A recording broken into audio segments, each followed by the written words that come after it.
All right, so today we're going to be changing out the shafts on the WaterBug machine. As you can see here, we have a shaft on this frame.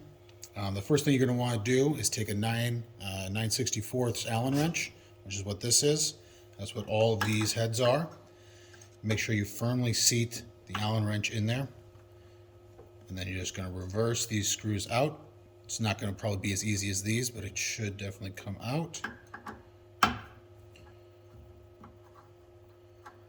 Alright, and once the screws are reversed, you should be able to pull the shaft out. One thing you can do is use the wrench or something else to help pull. It might be a little bit tight. You might have to twist it back and forth. But the shaft should come out.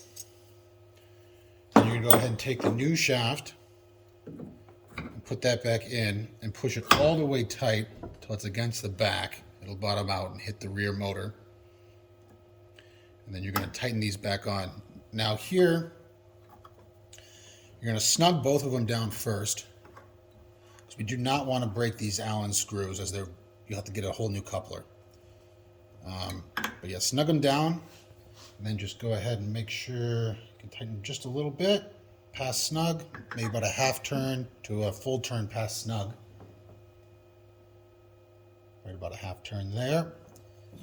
And that's it. If the motor starts to slip, or if the shaft starts to slip, you can go ahead and tighten those down a little bit more, but it's easier to tighten them down more as opposed to breaking them off. So there you go, new shaft.